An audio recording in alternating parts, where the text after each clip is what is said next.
का हाल बा भाई लोग। आज हम बात करे वाला बानी विकास भैया गाना के बारे में।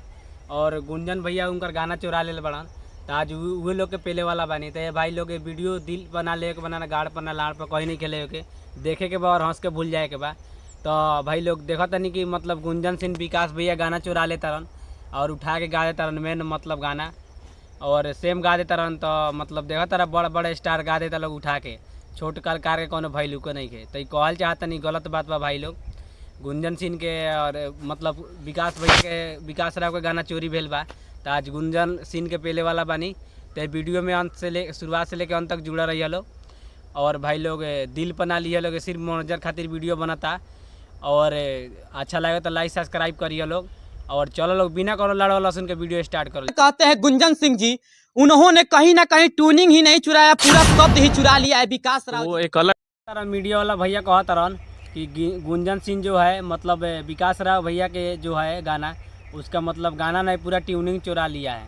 तो वो गुंजन सिंह से कहता नहीं है भैया काहे ऐसे चोरी वाला काम कर लोग मर्दे।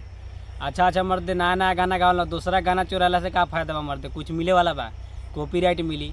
ऐसे भैया बा अपन अच्छा गाना गाओ मर्दे, उनकर मान लो कि गाना चुरा के तोरा का फायदा मिलल मर्दे। दूसरा के छोट छोट सिंगर अगर वायरल होता तो ओकनी के उठा के तो नहीं गा देता रह।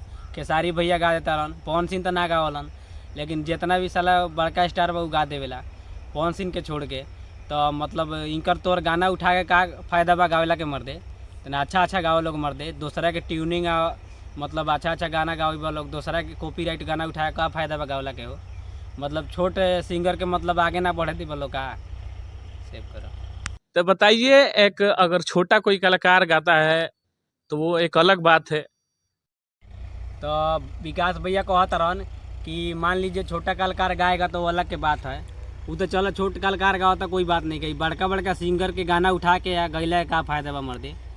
मतलब छोट कलाकार के तोनी के ना चाहता रहा आगे बढ़े देव के, तोनिए के आगे बढ़बा, छोट कलाकार ना बढ़ी। तो वही से कहता नहीं तोनी से भैया हाथ जोड़ के निवेदन बा कि छोट कलाकार के भी बढ़े दो लोग मर्दे। खाली सरवा बड़के स्टारवा बढ़िए, छोटका कलाकारवा कहाँ जाई। तो वही बस भाई लोग आज के वीडियो यहीं समाप्त करता नहीं। और अच्छा लगे तो लाइक पेल दिया, कमेंट पेल दिया। अब भाई लोग तो आज के वीडियो मतलब देखिए लोग और लाइक सब्सक्राइब करिए लोग, और लाइक घचर पेलिए लोग, और बेल आइकन घंटी आके कर भैंचे उखाड़ के फेंक दिया। और आज के वीडियो यहीं समाप्त करता नहीं, तब तक के लिए बाय। बस भाई लोग आज के वीडियो यहीं समाप्त करता नहीं। और अच्छा लगे तो लाइक पेल दिया, कमेंट पेल दिया।